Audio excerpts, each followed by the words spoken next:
Yeah, it's frustrating because, like I said after the game, is like you did everything up to that point right, and then you miss a pass, and it's frustrating. And that's something that we practice on, something that we get after, and something that I'm going to keep, getting after, keep correcting. It's passes that I feel that I typically don't miss in those, moments and situations, and especially with some of the passes being what they were and how wide open, and you miss and you move on and you correct and you find ways to get better. At the start of the second half, the 3 and out, the 3 straight misses, did it feel like some of those throws that were off target kind of came in spurts as you watched it back? And like, were you able to put your finger on maybe why that was? Yeah, I think some of it, the coming in spurts aspect of it, I think it came from something as simple as the footwork and just being on top of that and being smooth with that.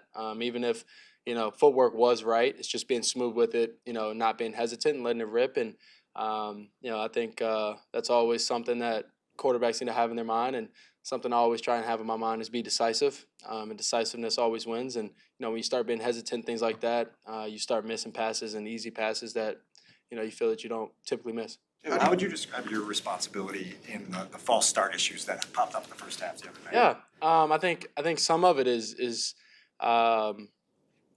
obviously it's on me being able maybe say it louder in the huddle, or maybe not be as aggressive on punching the gas on the cadence, or whatever the case may be. Whatever it is, we'll fix and we'll handle, and I'll handle on my end whatever I need to handle, and we'll be better with that here coming up. What's your 1/11th in handling that going forward to make sure that doesn't? Yeah, like I said, it's either saying it louder in the huddle, recommunicating it, when we get to the line, or whatever the case may be, or things like that, small things like that, goes a long way. What's your understanding of what Ben wants you to do when you get out of the pocket?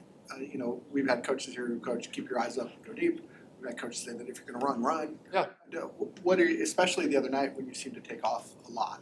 What's going through your head when you do that? Try and stay ahead of the sticks, and help the team stay on the field. That's big. Being able to have possession, timing. When I broke the pocket, it was get vertical, and get down, protect myself. If I saw something, we had one to Rome. If I saw something, one to, I think it was Colson also. If I saw something, hit it. If not, be decisive, get downhill, protect the team, protect the football, and things like that. Caleb, Ben said that. You're playing behind new offense. Mm-hmm. How long does it take for you to understand how comfortable you can be in the pocket and when to get out? Yeah, I think that comes with multiple reps with those guys. And just being able to feel exactly when and where, and just being able to find. I think it's something that people don't realize or understand, is being back there. You tend to realize where the O linemen, necessarily not weakness, but their typical spot of where they may give a little bit of pressure or not. And so it's just being able to find that out, with our group and where we're at, and we're figuring that out here, pretty soon. We got a bunch of games coming up, and we're excited about it. I'm excited about it, and the guys did great up there. Matt said that he needed to call more run plays, or needs to call more run plays. Might be a weird question to ask a quarterback who likes to throw the football, but does he need to call more run plays? Were you thinking the same thing? Well, Ben said he needs to call more run plays. Coach Johnson said that he needs to call more run plays, and that's what he needs to do. It's not a me thing. It's not a my decision. I think part of it is, I think we had in the first half, our run efficiency in the first half wasn't as good compared to our second half, and how we picked it up, and I think that's what he's going off of in that situation. But other than that, if he said that he needs to call more, that's what he needs to do. I know that as a quarterback, if we run the ball efficiently, it helps my job become not necessarily easier, but opens up more lanes and things like that for me, because now people have to come up, and the defenders have to come up and defend the run a little bit more heavily, and allows us to take maybe a few more shots or anything like that. So if that's what Ben said, and Coach Johnson said, that's what that's what he feels he needs to do. That's what we need to do. Caleb, how do you process a performance like that Monday in the big picture, when the whole offseason, including the coaching hire, personnel moves, everything has been geared toward helping you take the next step? Mm-hmm. Yeah, I think some of it is just trusting and believing. I think that's the biggest part of it is being able to trust, Coach Johnson, and being able to trust my teammates and things like that, and keep doing what I was kind of doing in the first half. It's just taking what the defense gives me, and moving the ball down the field and being decisive. There was a lot of positive that came out of that. Obviously, we had negatives, and within that game that. Kind of how Coach Johnson said, we had more negative plays than they did, and we lost the game. So it's being able to find, in those moments where maybe a drive goes bad, and it's being able to find those ways to, kind of come back together and go out the next drive and be efficient and kind of do what we did in the first half. Caleb, I with think how after last year, Yep. everything you guys went through, and we've talked about obviously a lot how difficult it was. It'd be human nature to be like, here we go again. As things are going in the fourth quarter, the way they're going. How do you keep that out? Did you notice anybody, players, like could you sense tightness because of what happened, or like how do you kind of avoid that thought process? Yeah, I think it's being able to come together as a team, and especially as an offense, and realize that nobody has to do more than what we're asked to do, and that's myself included. That's everybody, on the team, but also on the offense, especially. It's just being able to go out there and do your 111th, and we'd all do that at one point on one play, and then we move on to the next play and we do it again. Typically good things come out pretty good on the other side of that. So that's the message. If those moments come up or anything like that, it's just everybody do their job. Everybody go out there and let's do it at the same time when the ball is snapped, and let's see what happens. how loud Ford Field is, and Ben knows because it's homecoming, it's probably gonna be really extra loud. How comfortable are you with the silent cadence, and how much do you think you're gonna have to use it?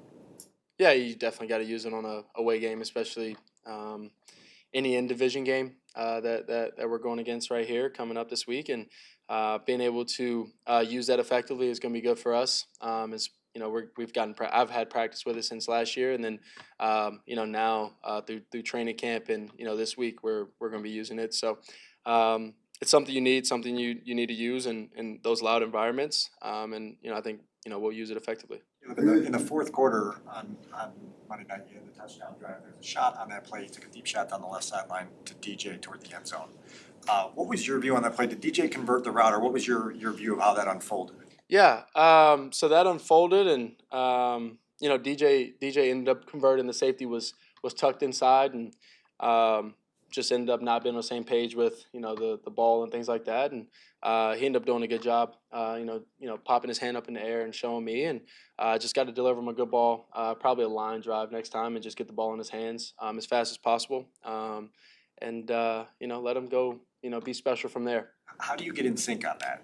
Yeah, that's just complete reps that you get throughout camp, season, and then just obviously communication and open communication between each other.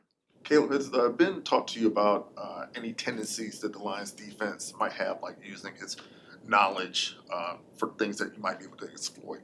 Yeah, but I probably wouldn't want to say that just because they may use that against us. So I'll keep that to us. Caleb, with Aidan Hutchinson, I know you didn't play him last year, but you've seen plenty of tape on him. Yeah. As a quarterback, what do you have to kind of be aware of with what he's capable of? Yeah, obviously he's a great player, and coming off injury, and he's still super explosive. Obviously, you've seen the clips of him and the game that they just played. So he's still the same player, still very explosive, still a high motor guy, and I believe at one point he was the sack leader before he got injured last year, right? Yep.